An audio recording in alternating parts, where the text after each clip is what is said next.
Republican Senator Mark Wayne Mullin said that, you know what, might be a good thing if journalists get shot for putting out fake news. There was a reporter named Kincaid that did a story on a former member of Congress named Talby. Now, Kincaid wrote a story about Talby having an affair. Talby, however you say your last name, Congressman Talby, decided that he wasn't going to run for re-election, so he became a lobbyist. Those two continued to cross paths, and they hated each other with a passion. One day, it kind of spewed over, and Talby was on the House floor. The lobbyist, or the reporter was around. They got into altercation. Talby literally threw him off the floor. Kincaid got mad, went home, got a gun. As they were coming down the stairs, Kincaid decided he had enough and shot the former congressman in the face. Where this blood is, you can see the stains still on the stairway. 11 days later, the former congressman passed away from his wounds. Kincaid pleaded not guilty and was found innocent. Now, there's a lot we could say about reporters and the stories they write, but I bet they would write a lot less false stories, as President Trump says, fake news, if we could still handle our differences that way.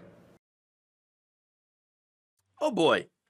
Fun fact, the reporter who shot Talby in 1890, Kincaid, was acquitted on the grounds of self-defense, according to a congressional website. So it was actually the reporter. Okay. The story is a bit reversed here. Okay. But the idea that reporters would stop writing fake news stories if you could legally shoot them or something, or I guess not legally shoot them, but still, you know, if someone were to do that, I don't think it would have the impact that you think it would. Because you see, it turns out the majority of fake news is actually spread by conservatives, specifically a small group of them. Okay, to be fair, these are people that are considered to be low conscientious conservatives. Okay, now apparently these LCCs, they're called, have an appetite for chaos, and so that's why they spread all this fake news. Now, existing research, of course, has found that conservatives have a greater tendency towards spreading misinformation than liberals. Now, that's not to say that liberals have never spread misinformation. Yeah, of course they have, right?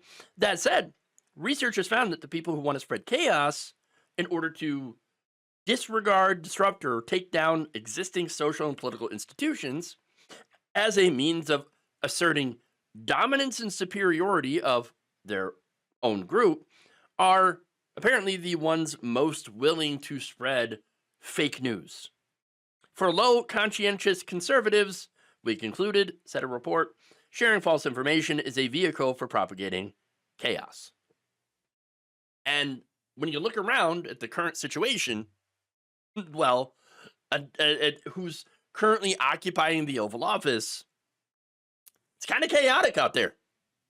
A lot of chaos. So Senator Mullin might want to go back and kind of, revise this, because the people that are writing and disseminating the fake news are mostly on his side. Now, that said, of course, after the Oklahoman published a story about his comments, Mullin was like, you know what? I was joking, man. I was just kidding. And said, while you're at it, don't forget that I also joked about bringing back caning to settle political disputes. Thanks for watching my videos. Imagine being a newspaper this out of touch with Oklahoma. You see, it's just a joke, bro. Just a joke.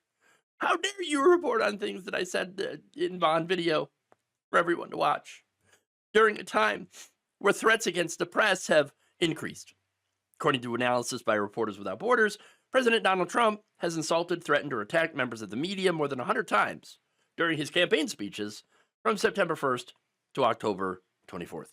So he does not like the press. And in fact, the International Center for Journalists found that 27% of Americans surveyed last year said that they had often seen or heard a journalist being threatened, harassed, or abused online. And you know by who, okay? The survey results showed that people who identified as white, male, and Republican had voiced higher tolerance for politicians that criticize journalists, and not just criticize, but also, threaten. So I don't know, man. Kind of seems like the thing that people like Mark Wayne Mullin hate the most is just when you quote them. Thank you for watching. If you enjoyed this video, please like, share, subscribe with the bell icon in order to get notified whenever a new video is released. And if you want to support independent, progressive media through this difficult time where it seems like everybody is shutting down, you can become a member on our YouTube page, you can become a subscriber on Facebook, or you can go to my Patreon.